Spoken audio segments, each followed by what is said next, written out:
Isn't it crazy how you're just one decision away from an entirely new timeline, and how so much can change so quickly? And I feel like if this video found you, it is because you've had that happen recently, or you're about to have that happen, and you are in the void, exiting the void, or you've just landed in this new timeline and you're like, what is happening? So we're gonna deep dive into that. Also, hello, welcome if you are new here. If you are a normal subscriber of mine, then this is new. This is my new mic setup, and so we're trying it out because of the echo in this house that doesn't have insulation in Portugal. And I'm trying to fix this angle so that you can see little Arlo.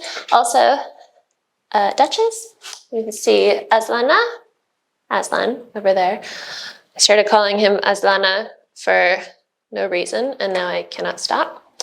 And Arlo, my sister called him Arlosis once, and so now I also call him Arlosis. Duchess, I just call Duchess in a really annoying high-pitched voice. So you guys know my zoo, my setup here, and before this, I was living in Ireland. Not living, but stranded. I was stranded in Ireland on the island of Ireland, and I was in my van, which was broken down, and I was living in my van in the hay barn. And the hay barn was on, or is on, my family land there. And so the plan was just to go there, to drive around, to see the wild Atlantic way with my animals, raise Aslan into an adult. He's still a puppy. And then life changed plans for me. And so I stayed there for 5 months. The plan was to be there for like a month or two. And that's where I really was in the void and shared a lot about the void experience with you guys. And then that catapulted me after I started doing Dream Life Sleep Hypnosis, which is my newest offer, my most popular by far offer, because it's changed my life and hundreds of other people. I need to update the sales page. You still will see a ton of positive reviews on there, but there's been so much more. It's overwhelmingly incredible, so I want to add more onto that page. But if you're interested, you can sign up. It's linked below, Dream Life Sleep Hypnosis. So it's where you use your own voice to program in your subconscious what you want and then unravel. And I had no idea this would all happen when I started doing it. I was just kind of doing it for myself in my own life to get off the island. And so it started unraveling the blocks.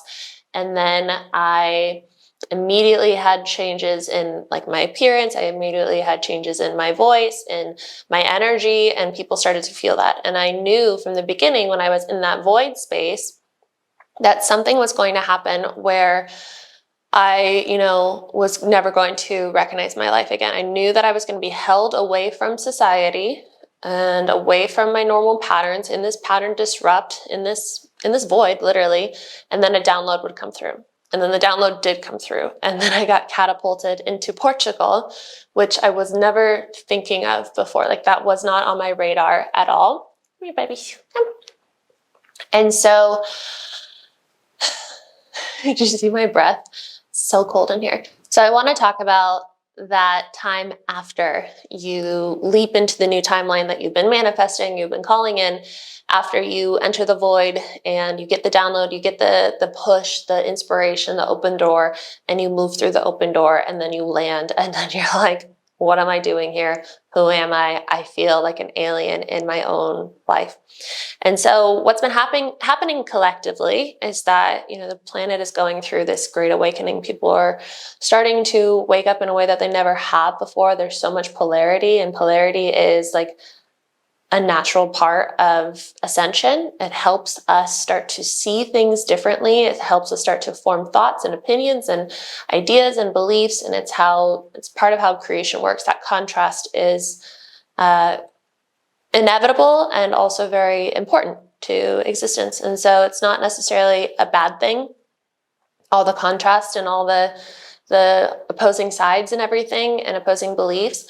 However, in this current world, of course, it gets taken too far. And I think that what's so beautiful, especially my last video, is just seeing how many people here are able to stay, or at least try to stay, in that state of love and acceptance through the chaos and through the polarity, and like we talked about, like staying in your center during that. And so all this is happening, and so it makes sense now in hindsight why when I was in Ireland and I was in the void, so many of you were in the void as well. And we were getting ready, I think, for this time that's happening right now and that is unfolding in front of us right now. And you had to go through that time of isolation, that hermit phase, in order to step into this new version of you who is more the truth of who you are than ever before, than any existence of yourself that you've ever witnessed before here on earth. And that's a beautiful thing, but it's a raw, vulnerable thing as well.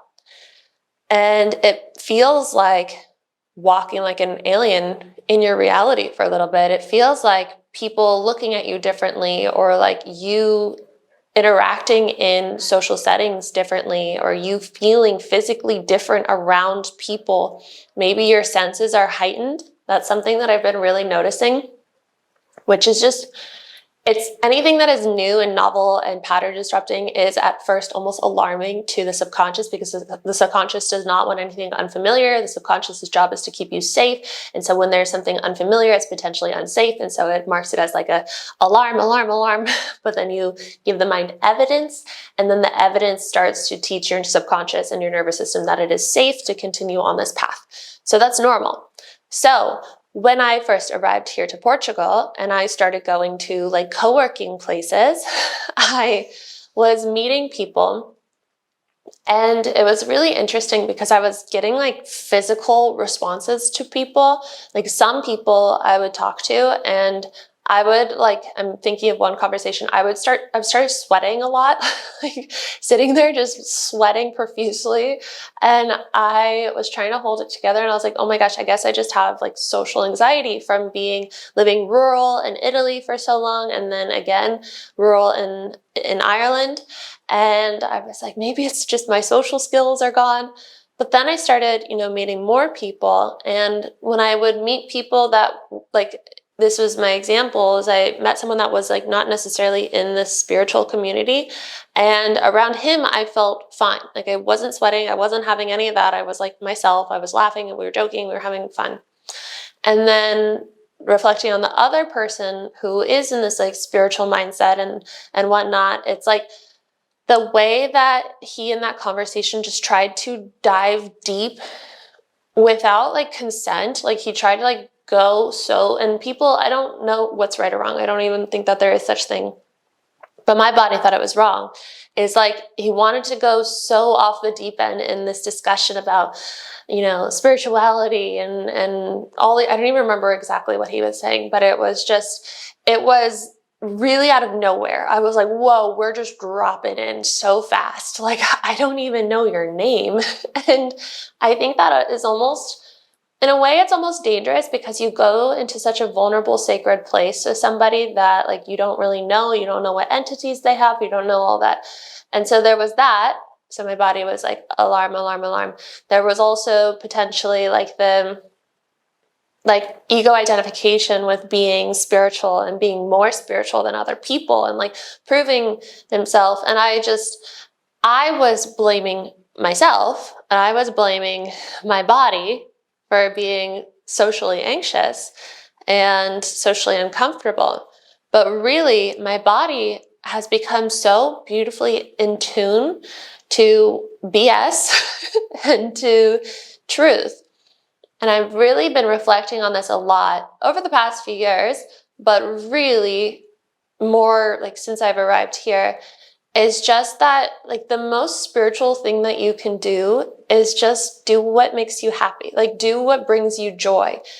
That is so spiritual. Like the most spiritual people that I see are those who are, working with animals or gardening or knitting, or who just love to go surfing. I think that's why I love surfers so much and surf community, is that like it's not necessarily always about spirituality, but they just love being out there. There's no phones, they're just present, they're with the rhythm of nature. Like it's such a spiritual experience to be present like that. And then there's like the other side of this where it's like everyone, not everyone, but so many people wrap their identity around how evolved they are, how ascended they are, being ascended masters and being from the best starseed origin ever. And like, they're one of a kind and they came here to save the earth.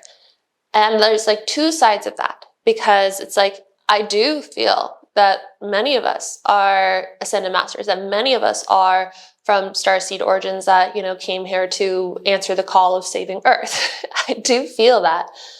But we have to also recognize that we are in a human form and that we are working with the natural state of an ego, the natural state of the subconscious, the natural state of the nervous system.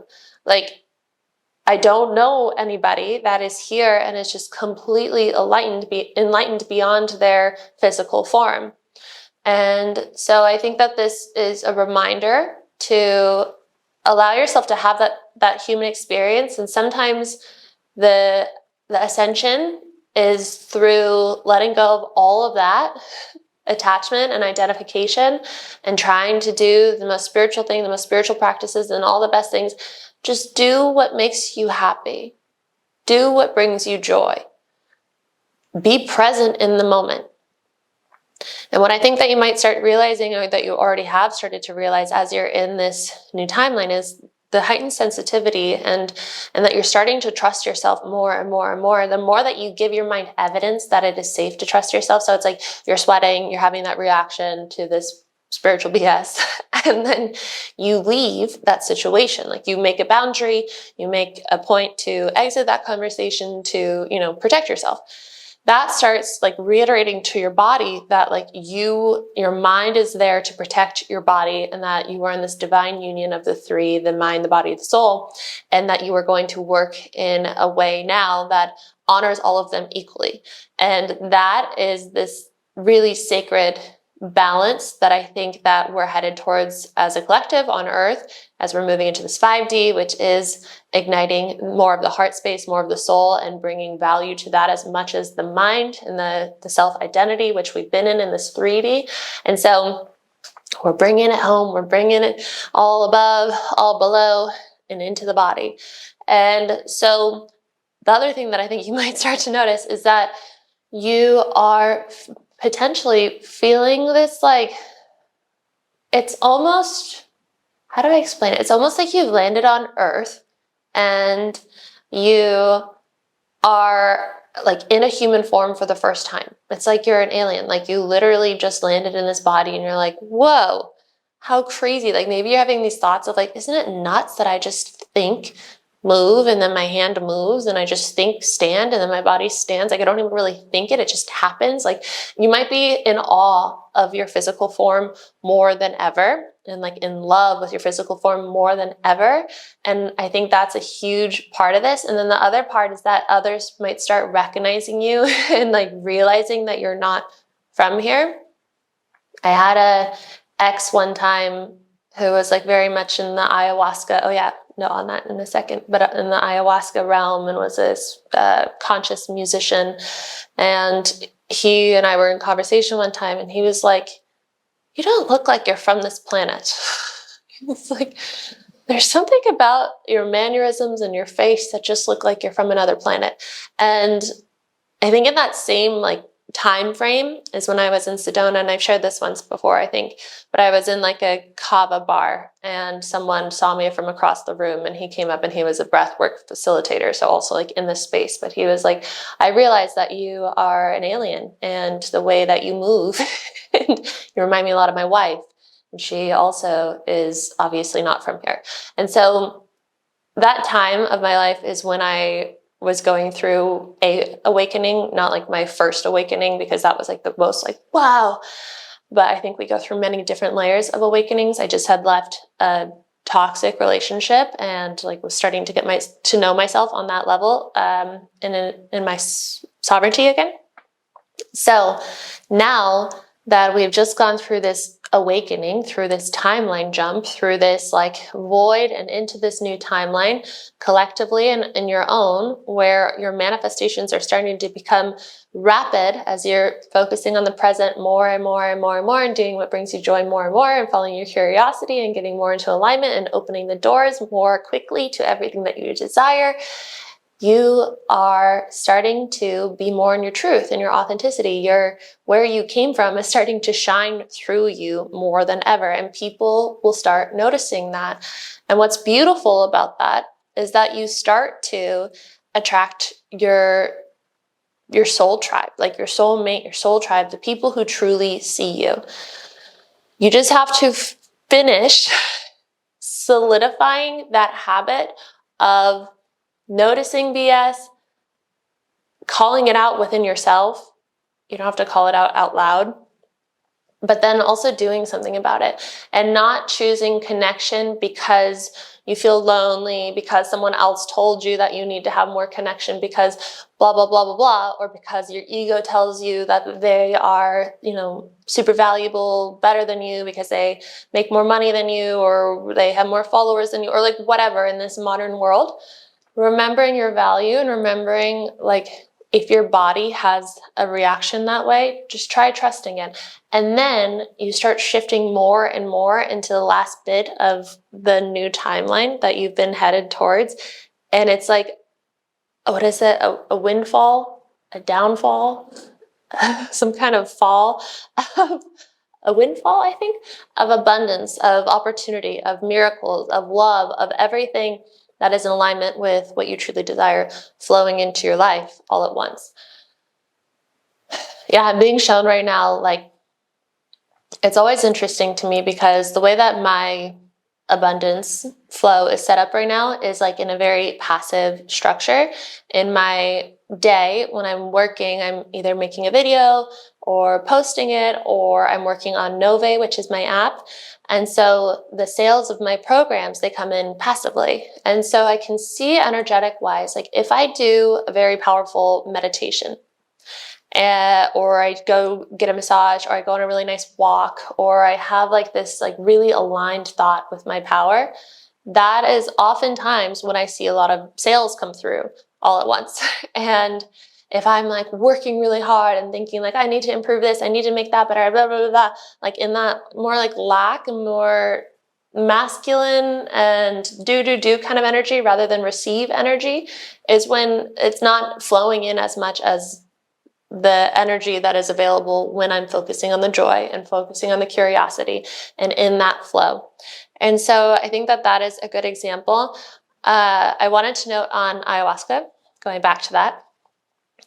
I don't know, I've mentioned it one time in a video a few days ago, but yeah, I don't know if I'm going to bring it up again. So if you are interested in joining the ceremony here in Portugal for ayahuasca, I've met with an organization. They reached out to me, and so we're doing like a partnership kind of thing, and it's here in Portugal, just randomly. They are really, really kind, genuine, authentic people. I had a meeting with them for like an hour. They just give good vibes. My body said good vibes. And they are doing a really incredible thing where they are supporting this tribe in, I don't want to say the wrong thing, the Amazon, the jungle, like in South America somewhere. And they're bringing their culture back. Like they're using some of the proceeds of this ceremony and they are putting back into that community where the shaman comes from to help rebuild their language that they have, that only a few people, including the shaman, still speak. So going into the schools, building up the systems or the school systems that way. And the shaman that they're flying here, he's been doing this for generations. Like his family has, his dad, his grandfather, his great-grandfather, I believe, were all doing shaman work. And so they've been working with this plant medicine for a long time. So I most likely will be joining the ceremony and still kind of sitting with it. The shaman said that he sat with ayahuasca and asked if it would be good for me. And he got a yes and has some herbs that he thinks he'll bring for me if I do it. What I'm still kind of figuring out and working through right now is mast cell activation syndrome. So a lot of you guys know that was triggered for me when I came here to Portugal because this house and many of the buildings here have mold. It's high humidity. The houses don't really have an air system. And this is coming from many people here in Portugal, not just from me.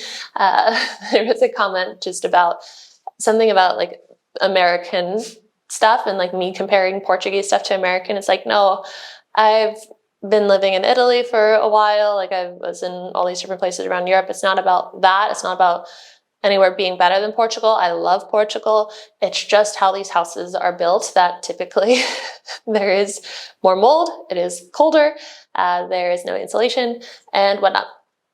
So it triggered some mast cell stuff. So I've been doing nervous system regulation more than ever. And I have been really focusing on mast cell like to the root, which I've never done before. I've never done a low histamine diet paired with my brain retraining, paired with like everything and focusing on hot and water and cold water and to triggering of a high intensity workout, like all the things. I have a personal trainer, which I'll talk about soon, who's helping me with this, helping me with my injury, helping me work out, but keep it in a way that's not going to be triggering to mast cell. And so online it says don't do ayahuasca yet while I'm healing this. So I haven't quite decided yet. But either way, you guys are invited. If you feel the call, if it feels like a yes, it is 3,333 euro is the starting price. And so if you have the resources, if you have the time, you want to come to Portugal and do this ceremony, email me, arayamnt@gmail.com, and I will send you the information of the organization and their contact, and you can reach out, but only email me if you're like super interested, just so that we can save everybody's time. So with all that being said, I have a call with a friend now, so I'm going to do that. And I just really, like, there's so much more to talk about on this discussion of what it feels like to be in this new human form. It feels like that is part of it. Now that I'm saying that, like, we were talking about DNA upgrades in Ireland and how we were getting upgrades, and a lot of us were waking up in the middle of the night, and now we're here in this new physical form that is like adapting to this new reality. And it might feel really alien-like, and others might be looking at you and feeling that you are different, and you are different because you probably are meant to be a pioneer in this. And you probably are seeing through all that ego attachment and all the distortions of truth. And you probably feel a bit like a lone wolf in a way. And that is okay. I think that's what a lot of leaders feel like, because no one's walked the path that you're going to walk. And there is no like clear direction or anybody telling you exactly how to do it. And so it does take a lot of self-trust, and you strengthen that muscle right now by doing what we were talking about, feeling into your body and acknowledging that your intuition and your body and your nervous system are so strong. And you will continue to strengthen that the more that you do nervous system regulation. 21 days to rewire your mind is all about nervous system regulation and rewiring your mind. And then Dream Life Sleep Hypnosis will help you continue to move through the blocks and step into your chosen timeline if you want to join that. I also have many other programs all linked below. And I love you guys so much. I will see you in the next video. If you want to support this channel, please give this a thumbs up. You guys have been doing this, and it's really been making a difference. So thank you so much. It really does make such a big difference, and I'm so grateful. So thanks for giving this a thumbs up, subscribing if you are new here, hyping this video if you have a hype left this week. I was told you get 3, so that makes a huge difference. It's on that bar, I believe, where you like the video. There is an option to hype it. And if you want to leave a comment, go ahead and leave a comment. I was thinking this today. I would really love to know if you're subscribing, when you started subscribing, what country was I in, what were we talking about at that point, if you remember. I'm very curious when you started following along. So if you don't know what to say other than that, you can leave a wolf emoji. I love wolves. We love wolves here. And that is all that I have for you guys. I will see you in the next video.